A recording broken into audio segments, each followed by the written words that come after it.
everyone, and welcome to Opening the Next Chapter in the Science of Reading with Amplify CKLA. My name is Laura Almazara, and I work with the literacy team here at Amplify. Today's webinar is being recorded, and we'll email out the recording link for you to rewatch or share as you'd like. Everyone here with us today will also receive a certificate of attendance in that same email. If you'd like to access closed captions throughout the webinar, click the Show Captions button in the bottom tray. Throughout the webinar, if you have any questions, please go ahead and pop them in the Q&A and we'll try to get to them at the end. We also welcome comments in the chat. So to start, let's find out where everyone is joining us from today. I am in sunny Phoenix. Sadly, my air conditioning is not working, but it is not so hot that I can't survive.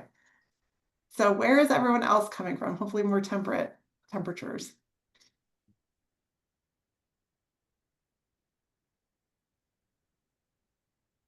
Kansas City, Long Island, Detroit, Michigan. Welcome. Oh, sounds like nicer places than the weather I'm getting. I hope you are having nice spring weather. And thank you all so much for joining us today. We really appreciate it. We are so excited to have literacy specialists Carissa Snyder and Trisha Metzel here with us today. Welcome, Carissa and Trisha.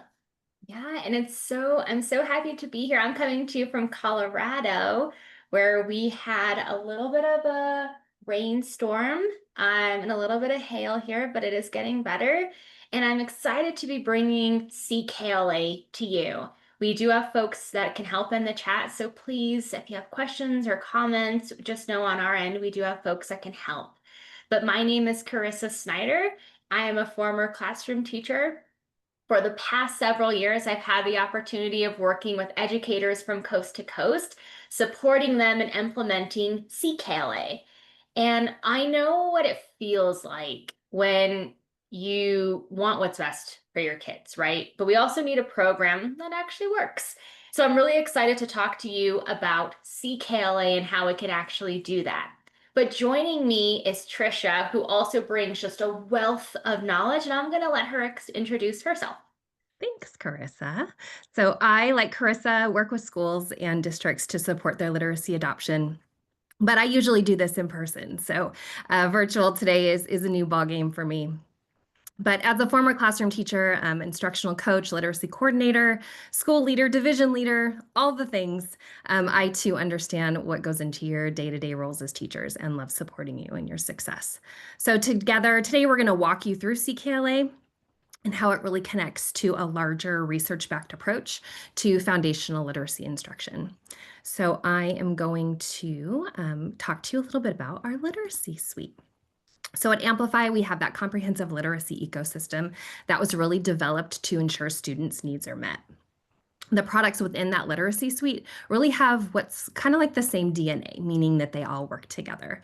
So working in tandem with CKLA, M-Class powered by Dibbles 8, excuse me, I got a little frog in my throat, is really that piece that includes that benchmarking assessment, the dyslexia screening, the progress monitoring, and then the data from M-Class helps inform instruction, and it connects to M-Class intervention, and then it places students on a personal learning path within Boost Reading. And this is that gamified adaptive program that's built with skill building practice games, and it provides that effortless differentiation to both challenge students, but also support those gaps. And it also provides that explicit and systematic practice that aligns to the scope and sequence of CKLA. But for teachers, it really gives you that immediate feedback on student performance. But then it's all tied back to CKLA. And this is that strong, robust Tier 1 instruction. It's a comprehensive literacy program that really focuses on building those foundational skills while deepening students' knowledge.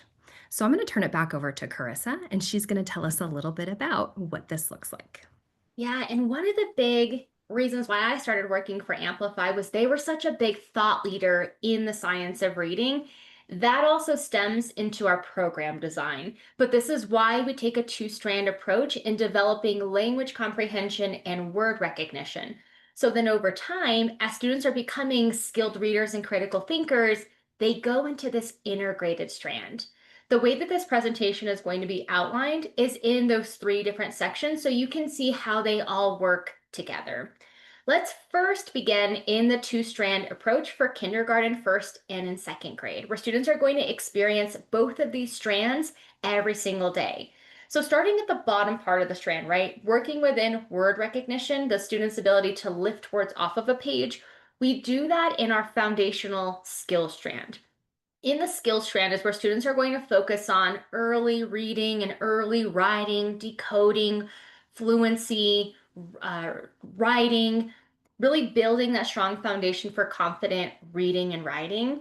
But then when we transition into the knowledge strand, this is where we want to develop those oral language competencies. And we do that from the start of pre-K and in kindergarten, which is what enables students to bring in this depth of knowledge and create rich vocabularies based on different topics that they're learning about. Because CKLA is comprehensive, all of your ELA standards will be covered in one of these two strands. I want to first get to show you our scope and sequence in CKLA as it kind of sets the foundation for everything else that comes after. CKLA takes what's called a sounds first approach. So beginning in the earliest grades, like in pre-K or kindergarten, we're going to start with phonological awareness. Before letters are introduced, students are just going to hear and play with sounds in our spoken language. Moving into the reading continuum with phonemic awareness, we want students to be able to isolate those sounds and blend those sounds, segment those sounds, laying that foundation for confident reading and decoding. Then we want them to connect those sounds into print, both in basic code and the alternative sound spellings. Because a fun fact is, did you know that we have 44 sound spellings? But do you think that we only have 44, or we only have 44 sounds, but do you think we only have 44 sound spellings? No, we have about 150 different sound spellings, which is why it's so hard to teach little kids how to read, is because there's so many different ways to spell a sound. In CKLA, you will teach those 150 different sound spellings by the end of second grade, not leaving any stone left unturned. When they move into third, fourth, and fifth grade, we want to add more complex skills like morphology, where they're looking at prefixes and suffixes and root words and how do all of these parts of a word create meaning within our language.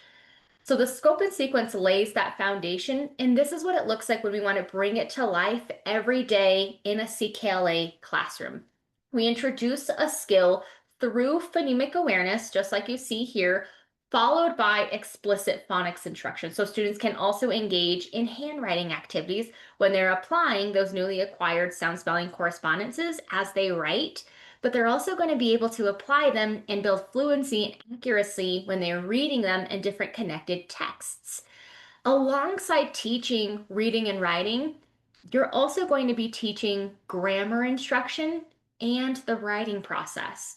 So in this way, students don't just learn their reading skills and the writing skills, but they're also connecting that into their language instruction, which we know is helpful when we're connecting reading, writing, and language instruction.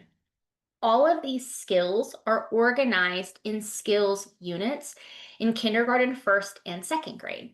I want to get to show you what this looks like in a first grade lesson in Skills 4 in first grade. So when you open up a teacher's guide in CKLA, there are a couple of primary resources and items that you can use. One of them is the primary focus of the lesson. These are looking at those grade level objectives that we want our students to master. And in this example, students are going to be learning about the architral vowel, the sound, and they're going to get to hear this sound in different parts of a word. But when we want to check in on our students, right, we know as effective teaching, we want to check the pulse. You can do that with this formative assessment, and that directly ties to the primary focus of the lesson.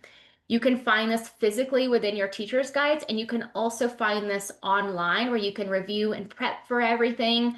And one of the different standout features on the online platform is you have teacher presentation screens, so you can project those lessons onto a smart board or Promethean board or on a wall as students are engaging with you every single day. So when we jump into this lesson, one of the common features that you'll find in CKLA is the amount of spiraling that takes place. We want students to review what was already covered and practice previously taught skills like blending and segmenting, which is what you see on your screen right now. And we're having them practice these different precursor skills because those parallel and underlie reading and writing skills. We want students to know to go back to these reliable strategies when they're reading an unknown word or when they are writing, they can segment those sounds. So you'll find a warm-up activity in CKLA before we introduce that sound spelling. Here is what it looks like though when we introduce and start with the sound before introducing the letter. Isolating that sound, which is strengthening their phonemic awareness. Noticing first that as we isolate it, it's building two things. It's building their receptive language and that expressive language. Did they hear that sound correctly so they can produce it? And then we want them to be able to hear this sound in different parts of a word, just like the primary focus of the lesson said, at the beginning, the middle, and at the end, so they can begin to analyze that sound in words that they are familiar with.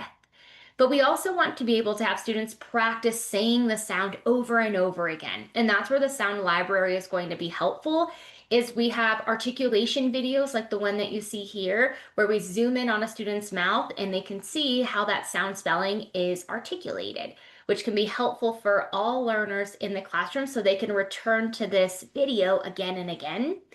And as they're strengthening that phonemic awareness muscle, this is where we want to use our teacher's guides as an instructional roadmap to connect that sound into print. So here is where now students are going to be using their activity workbooks and practicing the ER sound spelling and applying it as they're reading it in context, but also applying it and building fluency and automaticity as they are writing.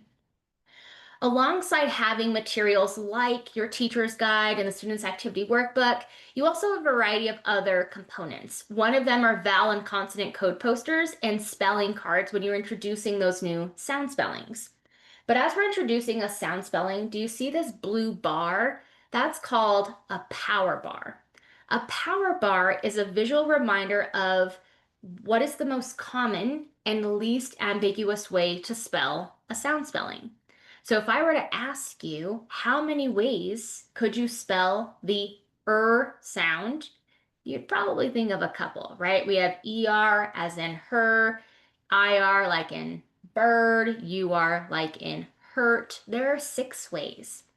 In CKLA, we teach the ER sound spelling first because it is the most common and least ambiguous way to spell it. And you're going to have a variety of word awareness activities so students can internalize that sound spelling. But also in kindergarten, you have a variety of materials. One of them are sounds posters, so you can show students the newly identified sounds. In first and second grade, you have individual code charts, which are helpful when you have your bright-eyed, bushy-tailed first grader and they come up to you and they're like, Mrs. Snyder, how do you spell? We could tell them to be a leader of their learning, go into those code charts because they are color-coded, depending on if you've taught with a consonant, a vowel, or an R-controlled vowel sound, and it's such a great way for them to be held accountable for those different sound spellings. But here are some of those different word awareness activities that you can also expect within CKLA, like chaining practice, where in kindergarten you have chaining folders like you see on the right, and they're manipulating the different sound spellings. And then they can also do this as a class using their whole body with large letter cards. As those little cuties are making a CBC word man, she just said Alakazam, and like magic, they're building from man into main. But as they're pulling these sounds together, it begins to pave the path into more formal reading opportunities where now they're going to get to practice these skills in decodable texts. In CKLA, the decodables are truly unique because they come in the form of a chapter book.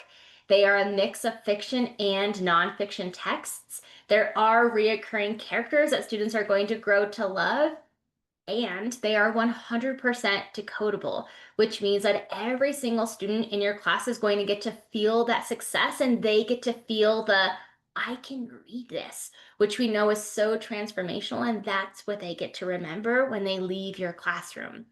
Each student is going to have their own decodable because you get a class set, and they are available online with an audio enablement feature so they can hear that text, which is a great tool when they're moving towards reading comprehension.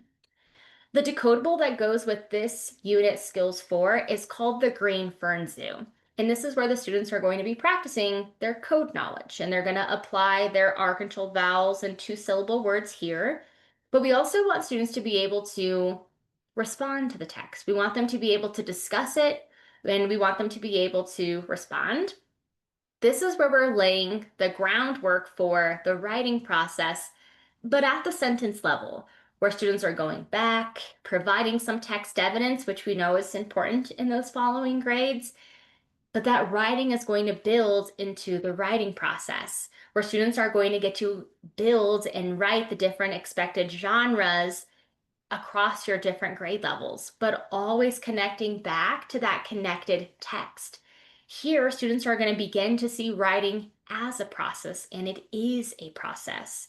This example is where students are going to get to write an informational paragraph about one of these different critters that they've learned about in the Green Fern Zoo. And while this is happening at about middle of the year in CKLA, in order to get a first grader to write paragraph writing, this all happens in kindergarten when we teach handwriting with a broken crayon. We teach handwriting with a broken crayon for a couple of reasons. You probably have crayons in your classrooms, and some are broken and some are unbroken, but another good way to just repurpose a broken crayon. The grip is also one of them. But when you think about wax on paper, that has more friction than ink does. So it builds their little writing muscles when they are going through different strokes, like vertical strokes, horizontal strokes, connecting those into the different sound spellings, into words, paragraphs, and then when they move into third, fourth, and fifth grade, they will even go into cursive. Because in CKLA, we want to teach reading and writing in tandem. They are reciprocal of one another. And as you're teaching each lesson, there are a couple of tiered supports inside of CKLA. One of my favorite ones is the one that you see on the screen, the additional support. And I like this because it's directly after a lesson in kindergarten to second grade, but also right before the next lesson begins. So that way you can provide some tier 2 activities where you're not having to go and find different resources or pay for something else. But this is where you know that you can support your students who need more help in mastering that code and just reinforcing that targeted instruction. As we start to shift away from the foundational skills, teaching that sounds first approach and having students practice their sound spelling through writing and reading, when we move to the top part of the strand, this has a totally different emphasis. This is going to emphasize what students are learning about, and it will be the content. Because we know knowledge is so important, we want to build that background knowledge and content knowledge and vocabulary, and we do that through a variety of different organized topics that are going to get to grow year after year. But as we come back to why knowledge is so important, it plays a huge role in reading comprehension. I want to get to talk to you about an important study. And as you can see here with context clues, there's a baseball. So before we jump into this study, I want a little bit of participation. So if you're close to your computer, that would be great. But as you look at this image, what do you see? What stands out to you? And I'll look in the chat. What do you notice on the image? The number 42, thank you, Melinda. 42, there's lots of landmarks. Okay, so you're seeing lots of things. You may have noticed the number 42. There's an American flag in the background. You see the arch also in the background. Some of you may have concluded that this is Jackie Robinson Day. And what matters is how you made all of those connections. That's background knowledge, and it is essential when we're thinking about comprehension. There's a well-known study by Recht and Leslie, and they gave middle schoolers a baseball passage to read. And what they found was students had varying reading abilities, and they also had varying knowledge about baseball. But what did they find was students who knew more about baseball understood the text better, even if they weren't as strong of readers. In fact, students who had a low reading skills, but they had high knowledge about baseball, they outperformed students who were strong readers, but they didn't know a lot about the game. And what this study helped us understand is how powerful knowledge is. is that it can help when we have limited reading ability. What you're looking at right now, these are topics that you would typically find students would typically encounter on a high stakes tests. These are topics in areas like natural disasters, historical figures, ecosystems. And what truly helps students understand these texts is, yes, they need phonics, but they also need vocabulary. They also need background knowledge, and that helps them make meaning. Because we want students to be successful on tests. Yes, of course we do, but we also want them to be curious and well-informed and engaged citizens. And that's exactly what CKLA provides through a knowledge-rich curriculum. The way that we do that is based off of this research. This is research from T.G. Stitch, and he helps us understand that listening comprehension right there in the orange outpaces reading comprehension in the gray. And these two catch up at the age of 13, which is pretty crazy. I thought it would have been in third grade. If you would have asked me this a couple of years ago, with confidence, I would have said in third grade. No, it's in middle school. But when we think about this, we take advantage of this research because in CKLA, students are going to be building their knowledge through their listening comprehension because they can listen at a much more sophisticated level than they can decode. And they're going to be building their vocabulary and academic language around these topics, where students will be in these topics for about 2 to 3 weeks at a time. You'll notice that these topics are interdisciplinary, so it's going to weave in your science and social studies, literature, the arts. But we're also wanting to expose students to a variety of different interrelated topics that get to grow year after year. The boxes that you see that are kind of boxed on those different topics, that's where we get something pretty exciting in your knowledge progression called a choice unit. So every grade level has 2 choice units. A choice unit gives you, as a district and as a school, flexibility in keeping the core and the program consistent, aligned to standards, but you get to choose different topics that you would want to teach based on some of those units. So let's look at some different ways that you can kind of choose a topic in a choice unit, because you can choose this at a district level and you could do this at a school level. So let's look at a first grade example on some of your different choice units as a primary teacher. In kindergarten, first and second grade, you have some static units. Those are 1 through 7, kind of like what you see right here. Unit 8 is a choice unit, and you have the option of looking at fairy tales and history of the earth. Unit 9 is also a choice unit, so you can choose early world civilizations or Maya, Aztec, and Inca. And maybe as a school, you feel more comfortable looking at fairy tales and early world civilizations. So maybe this school at Amplify Elementary, they decided to go this route. In 3rd, 4th, and 5th grade, you also have choice units, but they've evolved into a full range novel where you can choose more of a classic novel, kind of like Charlotte's Web in 3rd grade, or you could choose something more contemporary like Stella Diaz Has Something to Say. But no matter which direction that you go, just know that all of your standards are covered regardless of the unit that you choose. And if you wanted to have some more guidance, we have a choice units pathway overview that you can use to kind of look at some different options as well. But as we move again into the knowledge strand, I want to get to show you one of the different topics covered in kindergarten, and one of the domains is geography. So as we're looking at some of the different read alouds on the right-hand side, you'll notice that these are all of the different continents. And as they're reading about some of these big ideas, you're going to help answer questions like, where am I? And where are some of these other places, as you're going to help kindergartners navigate to some of those other places. We also recognize that not every student has the same background knowledge. Maybe they do not all talk about this at the dinner table. So inside of CKLA, you also have what's called universal access. And this is there to give modifications to support different learners in your classroom. So maybe it has different suggestions like gathering images of animals in the jungle or the jungle that is going to help support South America, and you'll have different materials like flipbook images and image cards to do exactly that. Another way that we want to help build background knowledge is let's review what was already covered and taught in this domain so we can successfully create those meaningful connections into their new learning.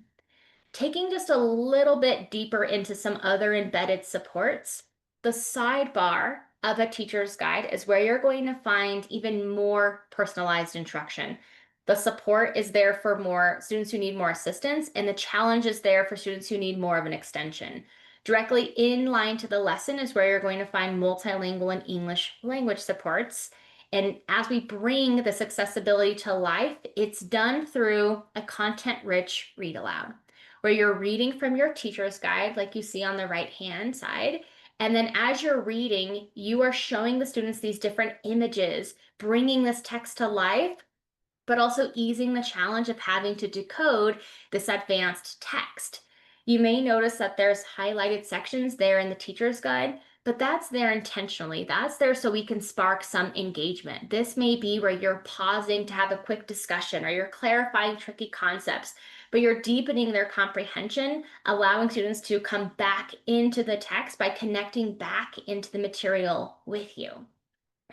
To help students as they're talking about what they've just learned, you're going to notice that there are a variety of different embedded questions. And those are going to range from literal questions to summative questions and all those far and few in between. But we really want to encourage our students to answer these questions in complete sentences because it's going to help them when they start to put their pencils to paper. You'll find that there are a variety of different intentional writing practices built into CKLA lessons, kind of like the activity that you see here, where students are using images to write a complete sentence. And the task is where we want them to identify the subject and the predicate, and this will help them stay on track when they're going through and just within the writing process. In this domain, students are going to get to focus on details that describe different key concepts in informational texts about geography. And as they're learning about these various locations, they get the opportunity to write and illustrate a postcard. And in this postcard, they need to be able to tell you where did they go, how far was it, and how did they get there. And we also want them to be able to present their postcards to the class. Because at the end of the day, we want students to be able to have a deep knowledge about a variety of different topics. I'm going to pass the baton over to Trisha, where she's going to get to talk about what happens when these components come together. Yeah, so let me get this hooked up here. All right. Okay. So thank you for all that information, Carissa. We appreciate it. So we just talked about the K2 strand. Now we're going to dive into that integrated strand. And this is that 3rd, 4th, and 5th grade space. Teachers are going to use rich content as the vehicle of that ELA instruction. And everything will center around the text, and nothing is taught in isolation. So in 3rd grade, the instructional time is 120 minutes with an optional 15 to 30 minutes for a skills component. And then in 4th and 5th grade, the instructional time is 90 minutes. So one of CKLA's key features is that systematic approach to building that background knowledge. And this is achieved through the integration of science and social studies topics. By systematically building background knowledge and making those connections to texts that they're reading, students have that deeper understanding of the content, and they are better prepared to really comprehend and analyze those complex texts, especially as they move into middle school. So this approach not only enhances that learning experience, but it also really prepares students for that success in their future academics. Well, if students are reading texts like this, how do we get them there? Well, our backbone is a knowledge-rich curriculum. So we're going to take a peek at a 4th grade curriculum or a 4th grade unit. And you can see that in CKLA, you can see that the materials are really designed to work together, helping both the teachers and the students build a deep understanding of the domain. So the teacher's guide is all laid out for you. It covers all the 18 lessons in each integrated strand, and there are also pausing point days for some differentiated instruction, making it really easy to adapt whatever you need for your students' needs, all within a structured 90-minute lesson format. In the activity book, students are going to dive into the content with engaging interactive activities, really providing opportunities to explore that independence and then reinforce their understanding of the topic. And then these readers really engage historical texts. They really build knowledge on key events, and it really develops student reading. So we're going to take a look at the lesson at a glance, and this really is a color-coded clear sequence of each component, and it makes this feature very user-friendly. And it gives you that clear flow, and it sequences all of the activities in your lesson, which can be helpful when you're prepping. The topics are clearly identified. The grouping recommendations are suggested for you, and the time and the materials are really clearly laid out, so you'll never have to wonder what you're going to need for that next day's lesson. The readers are going to cover critical events such as the Boston Tea Party, the drafting of the Declaration of Independence, the historical people of the Revolution, such as George Washington and Mum Bet, who's later known as Elizabeth Freeman. And then some readers also include that enrichment selection with corresponding activity pages in the activity book. And this really offers those flexible options for independent or small group work, really basing it on the needs of you, your classroom, and your schedule. So the lesson begins with a close read. And just like teachers, students want to know why, right? So they're given that purpose for reading along with that big question of the lesson. And now when we first look at the materials, it might appear that this is a social studies lesson. But as we really look at that primary focus, the students are analyzing language from the text in order to understand the content, which is social studies based. The integrated strand intentionally teaches those ELA standards through content.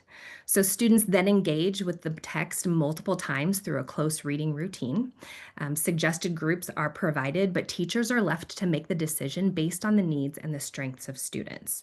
So in CKLA, a small group is an instructional strategy rather than a time of day, and it's really intended to help students access and master that grade level content and those grade level standards. So as we move into the lesson, we're going to kind of call this a jigsaw, or some would call a chunk and chew. Students read a portion of the text and then stop to analyze that text, and maybe the teacher pulls them back from a group to have this discussion. But throughout, like Carissa had mentioned in the knowledge strand in K2, students are answering those literal and inferential and evaluative questions, all while referencing that text through an ELA lens. Students utilize the topic sentence to find out what Washington did, or they use evidence from the text to determine who won that battle on Long Island. And then they learn about personification and then locate examples of personification within that text. Differentiated supports are also embedded so that teachers can scaffold the material that's really based on the needs of your students. So students really begin with, when they build on their vocabulary work, they actually are doing what we call word work. So word work is vocabulary work in CKLA. And students are familiar with this routine because it's consistent K through 5. Again, the text is at the center, so teachers reference the text to develop the understanding of the word confront.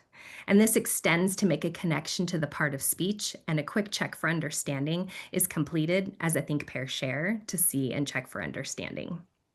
And students engage in practice by responding to text in their activity pages. Opportunities to cite evidence as a practice that students begin really in kindergarten verbally. And so the discussion during and after the text sets them up for success. Students also get to complete timelines to understand the complex content, but because we know this isn't the easiest process to understand when it comes to historical information. And they're also practicing that sequence of major events. Grammar is taught through that gradual release process. So teachers are provided with the objective and then the focus of that lesson. Sentence structures from the text are used so that students really experience that gradual release, the I do, we do, and then working with partners, which then leads to that working independently with that application portion, making sure that student learning is connected directly back to that text. When we take a look at morphology, students again are supported through that gradual release, and then group practice is embedded into the lessons. And again, truly centered around the text to ensure that students are seeing that connection of that application. Now, in this unit, students are writing that 5-paragraph cause and effect essay on what led to the American Revolution. But writing skills are strengthened through explicit and integrated daily writing instruction in some way, shape, or form. So, writing is done throughout the lessons, but students are still working through that writing process to strengthen their writing skills. Now, before writing a 5-paragraph essay, students really need to understand what cause and effect even is. So this then expands to planning for that 5-paragraph essay, utilizing graphic organizers, and then students get to share their essays. They get to learn how to provide feedback to peers, which as a former 5th grade teacher is a blessing because sometimes those conversations are so difficult for students to have. But then there's also rubrics that help students and teachers evaluate their writing. These rubrics are presented to students prior to the writing so that they're really keeping that end in mind. And the rubrics are provided with assignments in each grade level. So this really sets students up for success. And that way they know those expectations, and you no longer, as a teacher, have to create these rubrics on your own. Also, it's a great resource to have throughout your school, K-5, so that everybody's using that common language throughout the school when it comes to writing. It keeps everyone on that same page. And then, of course, writing is happening within and across grade levels. So students are building their writing skills within their grade levels, and they're continuing to write in both skills and the knowledge strands in K2 within and across those grade levels. Now, CKLA covers the full range of assessments, from student performance assessments to end of unit assessments to formative assessments, and even those daily check for understandings.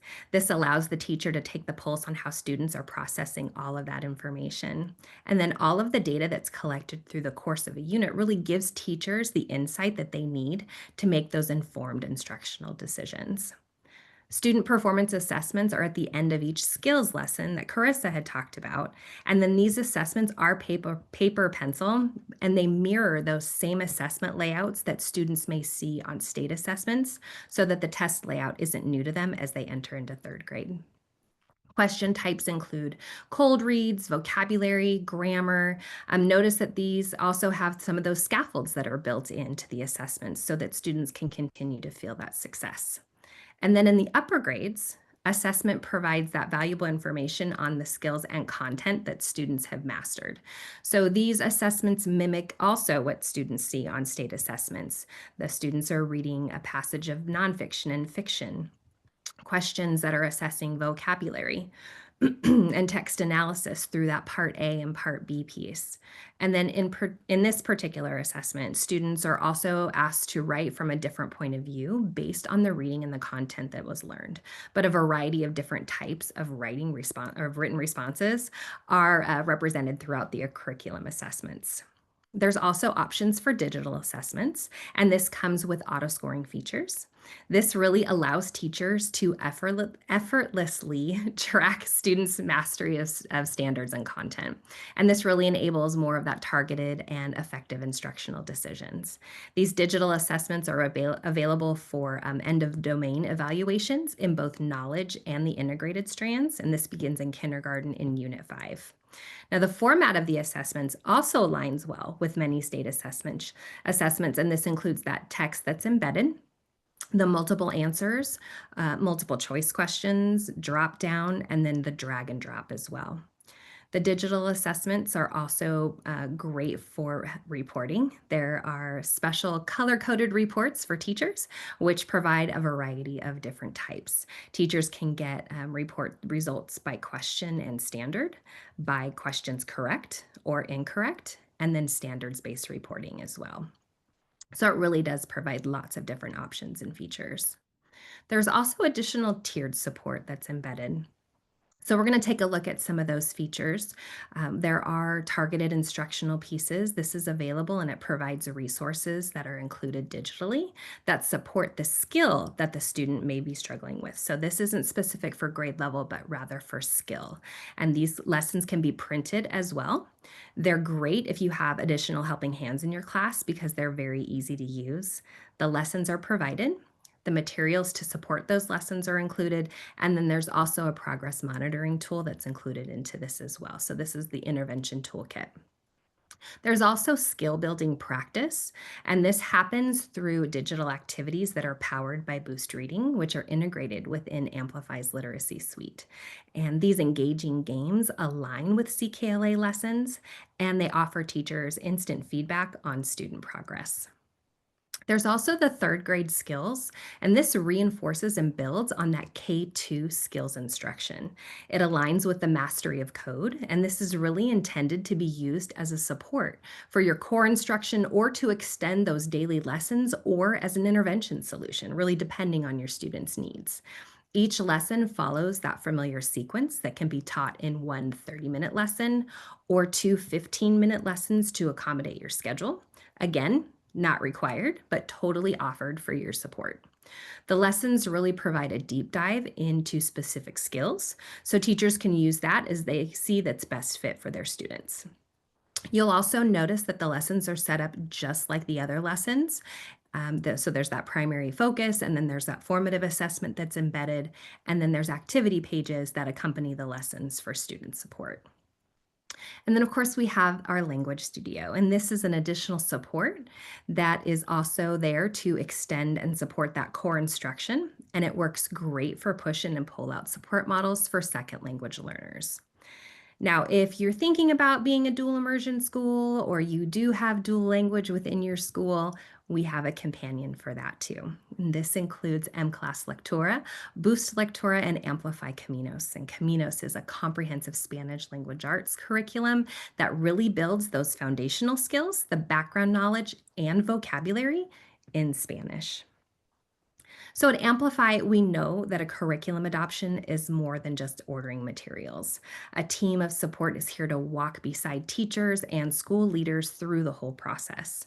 And through that professional development team, you're going to have the support that you need for that successful implementation.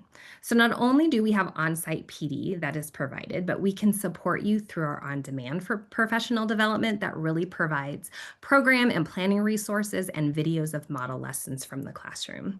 Now, speaking from someone who has implemented CKLA in 2 places across this country, I love to rave about our PD team because they really have helped in so many ways, and I couldn't say enough great things about them. But let's kind of circle back here for a second and let's think about where we started.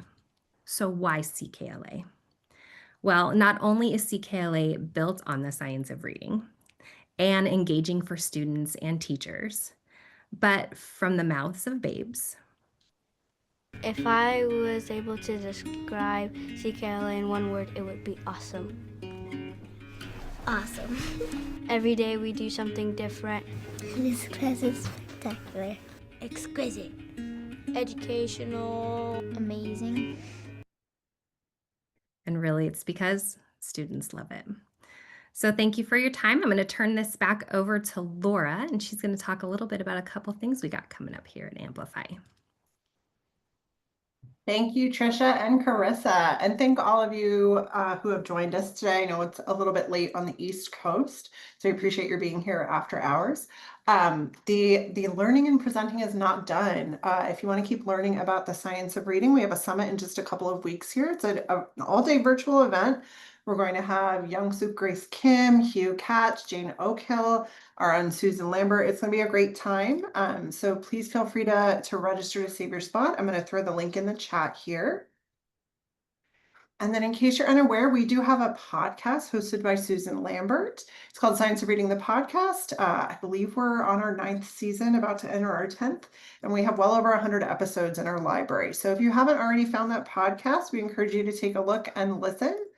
And I'm going to throw that link in the chat too, so you can find it pretty easily. I see just one question popped in there from Tammy. Yes, certainly we're going to be sending you a link to this webinar recording in the next couple of days. You're welcome to share it out with anybody who you think would benefit from watching this. And of course, you can rewatch it on your own time as well. Trisha and Carissa, it looks like we don't have any additional questions. So I think we'll just release everyone a little bit early. We really appreciate you all joining us today. Thank you again so much, Trisha and Carissa, for sharing everything you did with us today.